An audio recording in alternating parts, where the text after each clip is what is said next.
morning. We are here in Colegio Roma, and this is Ma'am Grace. We are going to interview her.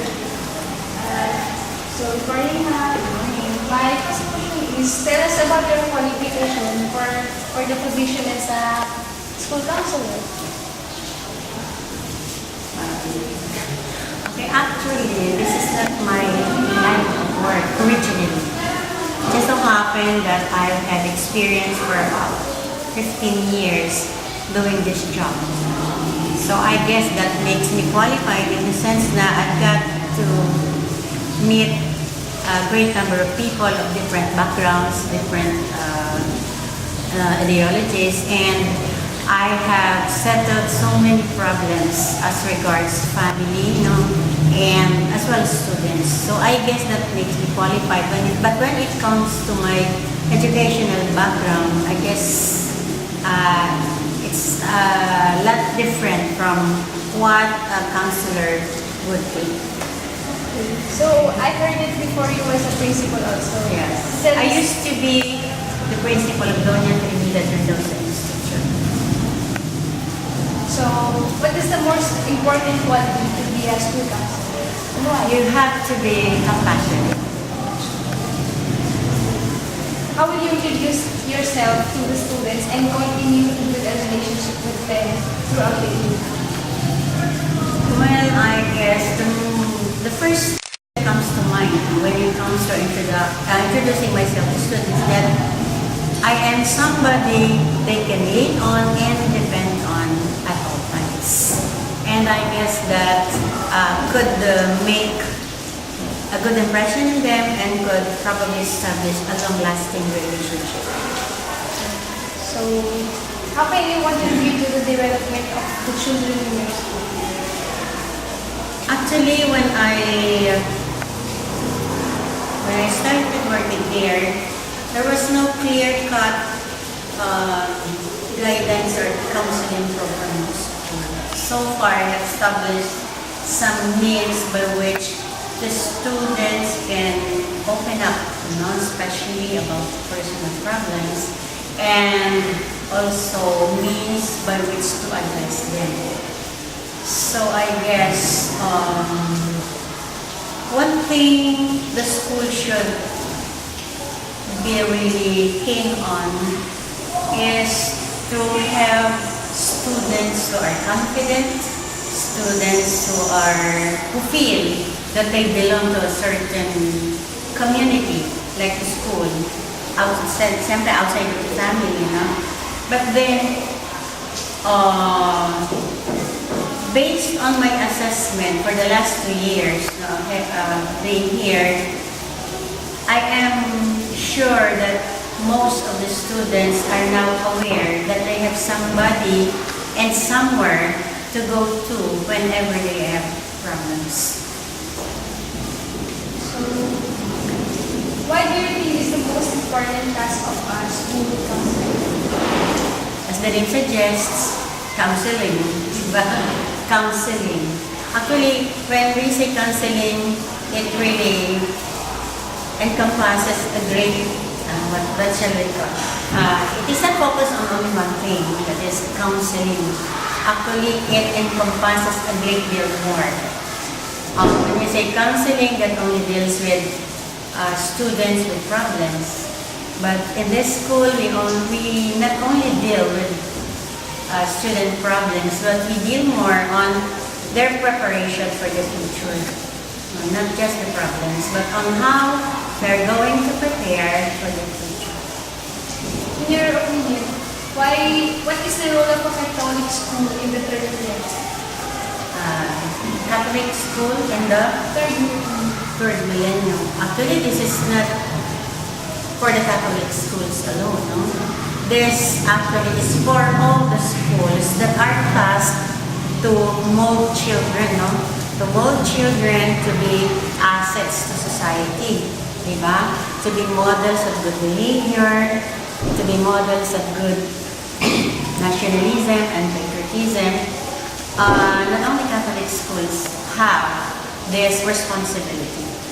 So if we come to think of it, whether you are a Catholic school or non-sectarian school or a school that belongs to a particular congregation or denomination, everyone is tasked with, diba? But we all have responsibility to the next generation, diba? Not just to the Can you share your opinion or experience of being a principal before? Being a principal is not an easy task.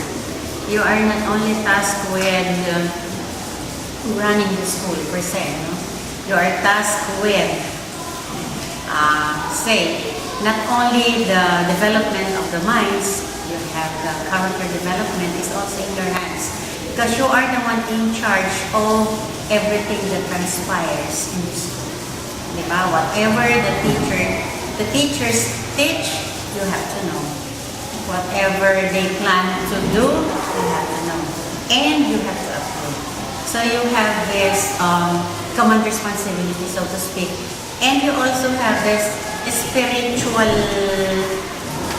do you call this? Responsibility towards the students and the teachers as well. So, medyo mahirap.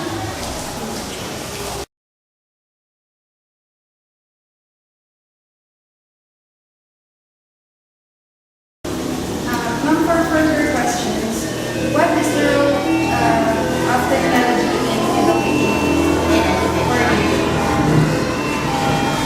It works both ways. First, it has a lot of good in the sense na information is easily accessible naman to students. Whatever information you need, you just have to go to your computer and surf the internet and information is easily accessible. On the other hand, it serves as deterrent to education if the information gathered are not put in use, or if the students will be more focused on, say, social networking or games. So it works both ways. It can do a lot of good, it can also do some harm. So it depends upon the It depends upon how you are going to make use of the technology. I understand. Then, for another question, what is the principal's role in helping students develop character and leadership? First of all, it must be included in the curriculum. Diba? In the school we have Christian living and Christian education for the elementary. That is where those subjects deal with topics that are expected to develop character, say virtue among the students. And also, in addition to that, we also have the so-called cell group or Bible study group, wherein the spiritual aspect of the students are being enhanced. So, as a principal, it is our responsibility to see to it that the programs are being implemented effectively. So, what are the most important ways that you will help the teachers? And also, how do you bring out excellence in others? Other than the teachers? Or maybe For the other persons here? Okay. For the teachers, once the teachers are hired, you really have to mold them into the kind of teacher that you want them to be. First, you have to monitor their progress in teaching and other responsibilities in relation to their field, in relation to their profession. We also encourage them to attend seminars, what do you call this, take up master's degree, and there are other things like symposiums or what do you call this, seminars and workshops. And we also conduct some team building trainings during summers and December breaks. That's for the teachers. For the other persons that compose the team here at Colegio Roma, we actually try to deal with them fairly, even if, say, the janitors, canteen helpers, the guards, we treat them important part of the team to be encouraged to work at their best, to work to the best of their ability. So for another question, ma'am, what do you consider to be the characteristics of a good teacher? A good teacher should be committed and fair. If the teacher possesses these two qualities, I guess that would be good enough for him to last in the future. So when you have an important decision to make, like for example here or in your previous status, then how do you make it? What do you mean, how do I make it? How do you decide? How do you... The first thing that you have to do is to weigh things over. You have to weigh things over. Would this be beneficial? Would this have an advantage for the school, teachers, and the rest of the team? There are certain considerations that you really have to make before making a decision, especially if the decision is very important or if it is crucial. And there are some decisions where you really have to take the opinions of the teachers and the other persons. Consultation is one of the things. So ma'am, what has been your experience with parental involvement in this? Parental involvement. When it comes to decision making, they have very minimal participation. When it comes to assessment or evaluation of programs, evaluation of the projects, evaluation of the curriculum, they have some part. They have some contributions. But I think in the school, the parents are not so, what do you call this? Meddling. Hindi sila masyadong alam. Yeah, I regard it as trust in the management. Perhaps they really are trusting, no? In the sense that they do not question much the decision of the institution. So there is they respect the decisions because we know that they trust that what we do and what we decide on would be for the general benefit of the students. But do you think of which will prohibit you from fulfilling our obligation as a school has guardian here at the Roma? So far, I can't see.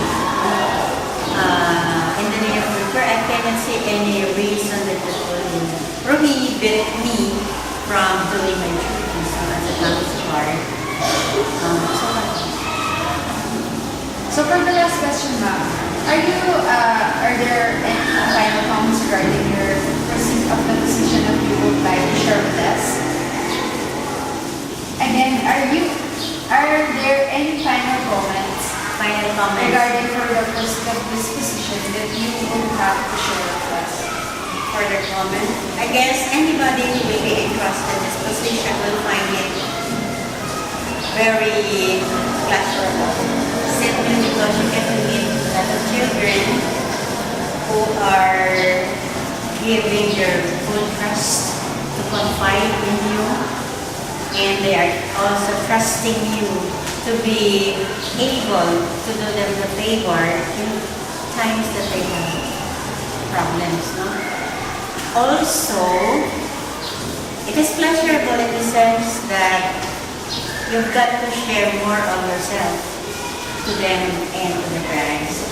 I believe that God is entrusting people like me not only to solve problems for them, but to share the good news. Diba? Sabi, kasi one of the things that I really committed myself to in this position is that I will try to share the good news to everyone I get to meet. Simply because that is what is lacking in most students nowadays and even parents. So it does not only mean that I am here because they have problems or I am here to give advice. I am also here to share everything that is good, particularly, sabi ko nga sa'yo, the good news, simply because I believe that this is the most important thing that they have to learn, because this will be the most important tool that they can use to make them be assured of a good life. Thank you for those answers so much.